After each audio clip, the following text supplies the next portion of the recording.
Audiolibros en inglés. Cuentos clásicos, leídos en inglés. Rapunzel, by the Brothers Grimm. Once upon a time, there were a man and a woman who had long wished in vain for a child. After many years, the woman hoped that God was about to grant her desire. These people had a little window at the back of their house, from which a splendid garden could be seen, which was full of the most beautiful flowers and herbs. It was, however, surrounded by a high wall, and no one dared to go into it because it belonged to an enchantress who had great power and was dreaded by all the world. One day, the woman was standing by this window and looking down into the garden when she saw a bed which was planted with the most beautiful rampion bellflowers, known in the area as Rapunzels. It looked so fresh and green that she longed for it. After some time of pining away, the woman began to look pale and miserable. Her husband became alarmed and asked, "What ails you, dear wife?" "Ah," she replied, "if I can't eat some of the rampion in the garden behind our house, I will die." The man, who loved her, thought, "Sooner than let my wife die, I will bring her some of the rampion myself, let it cost what it will." At twilight, he clambered down over the wall into the garden of the enchantress, hastily clutched a handful of rampion, and took it to his wife. She at once made herself a salad of it, and ate it greedily. It tasted so good to her, so amazingly good, that the next day she longed for it 3 times as much as before.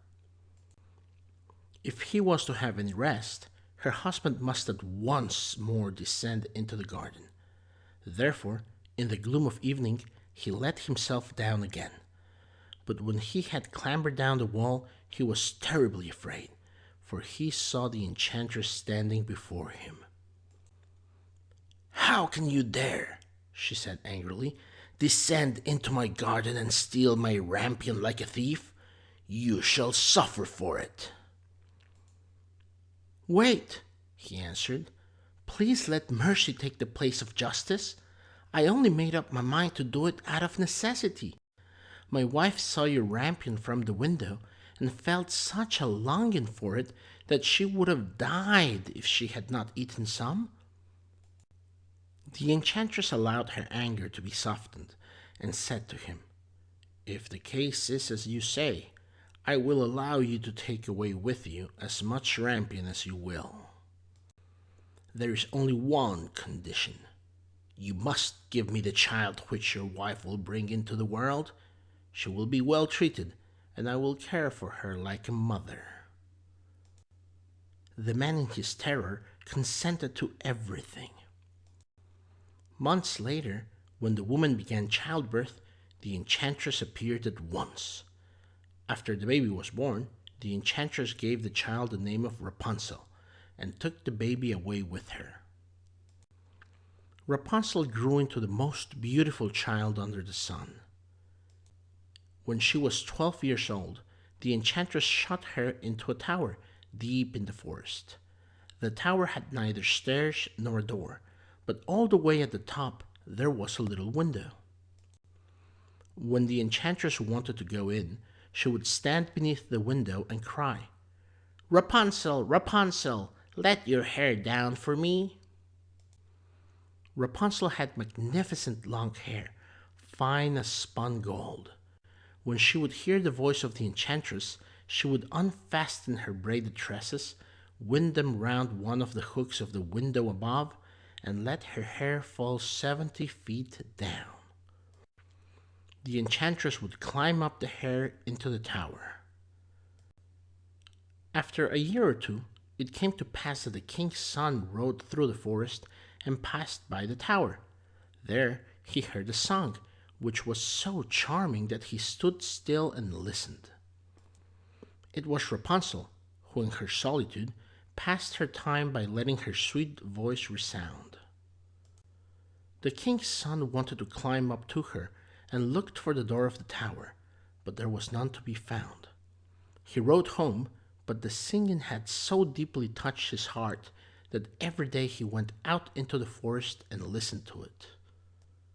One day, when he was standing behind a tree, he saw the enchantress get there and heard how she cried, "Rapunzel, Rapunzel, let your hair down for me." Rapunzel let down the braids of her hair, and the enchantress climbed up to her. "If that is the ladder by which one mounts, I too will try my fortune," he said. The next day, when it began to grow dark, he went to the tower and cried, "Rapunzel, Rapunzel, let your hair down for me." Immediately the hair fell down, and the king's son climbed up. At first, Rapunzel was terribly frightened when a man, such as her eyes had never yet beheld, came to her. But the king's son began to talk to her quite like a friend, and told her that his heart had been so stirred that it would not let him rest until he had seen her. With his words, Rapunzel lost her fear. When he asked her if she would take him for her husband, she saw that he was young and handsome, and thought, "He will love me more than old Dame Gothel does," and she said yes. She laid her hand in his and said, "I will willingly go away with you, but I do not know how to get down. Bring with you a skein of silk every time that you come, and I will weave a ladder with it. When that is ready, I will descend, and you will take me on your horse."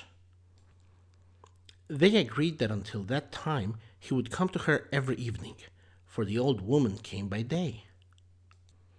For many days the enchantress did not realize this was happening, until one day Rapunzel said to her, "Tell me, Dame Gothel, how come you are so much heavier for me to draw up than the young king's son?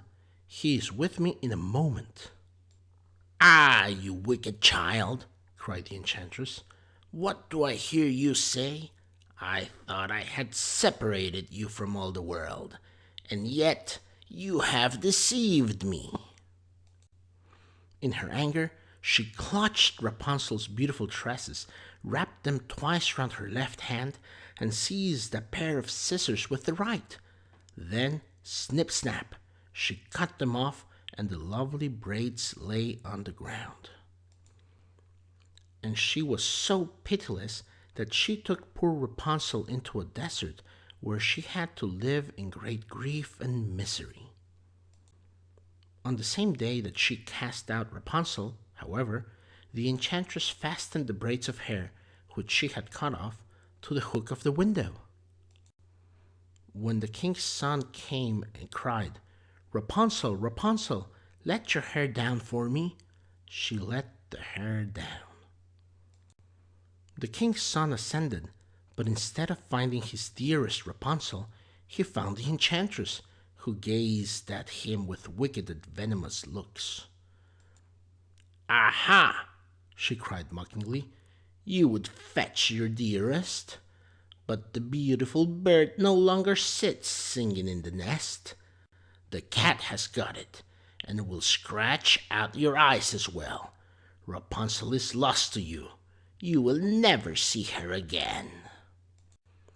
The king's son was beside himself with pain, and in his despair he leapt down from the tower. He escaped with his life, but the thorns into which he fell pierced his eyes. Then he wandered quite blind about the forest, with nothing to eat but roots and berries, and did not but lament and weep over the loss of his dearest wife. Thus he roamed about in misery for some years, and at length came to the desert where Rapunzel lived in wretchedness, with the twins to which she had given birth, a boy and a girl. Far away he heard a voice, and it seemed so familiar to him that he went towards it. When he approached, Rapunzel knew him and fell on his neck and wept. Two of her tears wetted his eyes, and they grew clear again, and he could see with them as before. He led her and his children to his kingdom, where he was joyfully received, and they lived happily ever after. The end.